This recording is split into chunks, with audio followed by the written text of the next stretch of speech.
Oliver and the Floating Sky City. It was a quiet afternoon, and Oliver was exploring his favorite place in the entire neighborhood, an old, abandoned building at the end of the street.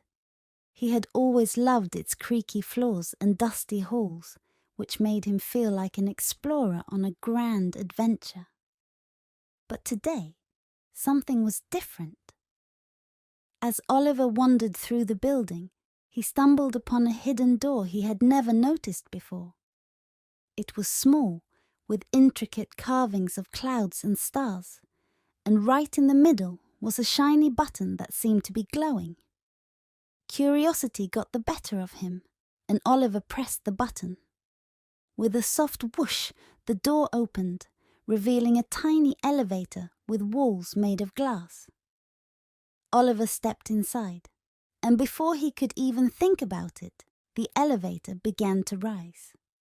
Higher and higher it went, up through the ceiling, past the roof, and into the sky itself. Oliver's eyes widened in amazement as he watched the world below disappear into a sea of fluffy clouds. When the elevator finally stopped, Oliver stepped out onto a wide platform made of shimmering glass. He could hardly believe his eyes. In front of him was a beautiful city, floating high above the clouds.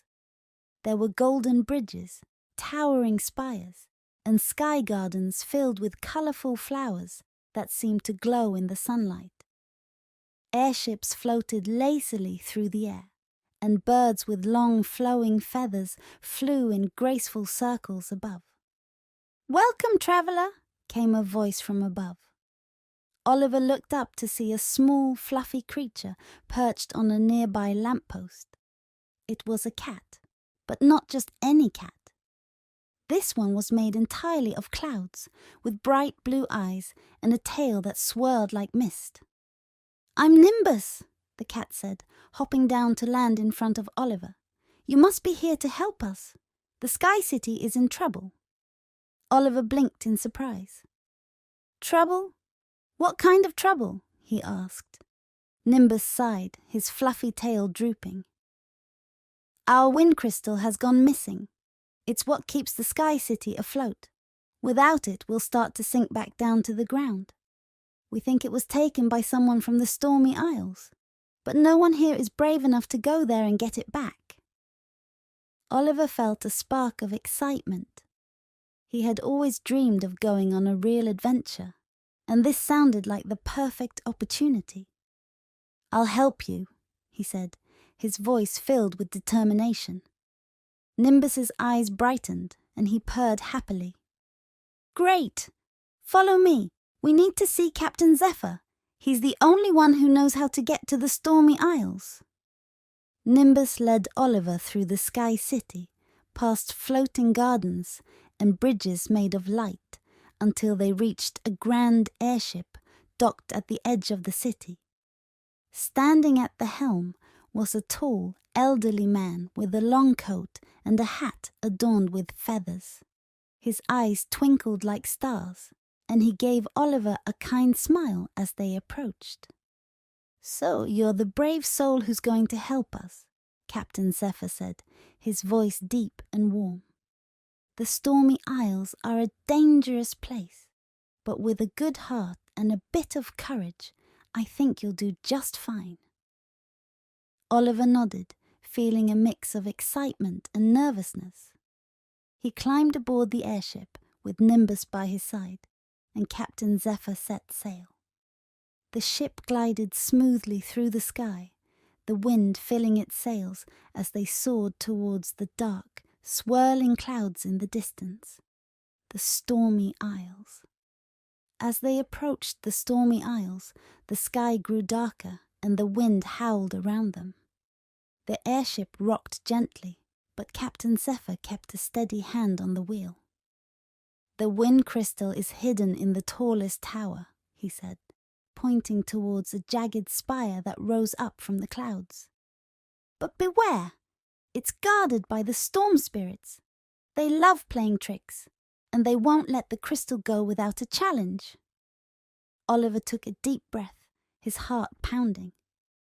"I'm ready," he said, his voice steady. Nimbus led the way as they climbed down from the airship and made their way towards the tower. The ground beneath them was soft and spongy, made entirely of clouds. As they approached the tower, Oliver could see the storm spirits, tiny swirling figures made of wind and lightning. They danced around the entrance, their laughter echoing through the air. "Who dares enter our tower?" one of the spirits called, its voice high and playful. "I'm Oliver," he said, stepping forward. "I'm here to take back the wind crystal." The spirits giggled, their forms swirling around him. "If you want the crystal, you must solve our riddle," one of them said, its eyes twinkling like lightning. "Answer correctly, and the crystal is yours. Answer wrong, and you'll be lost in the storm forever." Oliver nodded, his heart pounding. "What's the riddle?" he asked. The storm spirit hovered in front of him, its form crackling with energy. "I am not alive, but I grow. I don't have lungs, but I need air. I don't have a mouth, and I can drown. What am I?" Oliver thought for a moment, his brow furrowed. He remembered the times he'd spent sitting by the campfire with his family, watching the flames dance in the night. A smile spread across his face. "Fire," he said confidently. "The answer is fire." The storm spirits let out a chorus of delighted laughter. "Correct!" they said, and with a flash of lightning, the door to the tower swung open. Inside, on a pedestal made of clouds, sat the wind crystal, a beautiful, glowing gem that shimmered with every color of the sky. Oliver stepped forward and took the crystal in his hands. It was warm, and he could feel the power within it, like the gentle breeze of a summer day. Nimbus purred and rubbed against his leg. "You did it, Oliver! You saved the Sky City!" They hurried back to the airship, where Captain Zephyr greeted them with a proud smile. "Well done, young one," he said, as they set sail back to the Sky City. The journey back felt quicker, the sky growing brighter as they left the Stormy Isles behind. When they returned to the Sky City, the citizens gathered to cheer for Oliver. He placed the wind crystal back in its rightful place at the center of the city, and immediately the air around them seemed to come alive. The gardens bloomed, the airship soared higher, and the entire city glowed with magic. Captain Zephyr placed a hand on Oliver's shoulder. "You are always welcome here, Oliver. The Sky City will always be your home above the clouds." Oliver smiled, his heart full of joy. He knew this was an adventure he would never forget. As the sun began to set, Nimbus led Oliver back to the glass elevator. "Until next time, brave traveler," Nimbus said, his blue eyes twinkling. Oliver waved goodbye as the elevator descended, taking him back down to the old building. When he stepped out, it felt almost like a dream, but he knew it had been real. In his pocket he found a small feather, soft as a cloud, a reminder of his incredible journey to the Sky City. The end.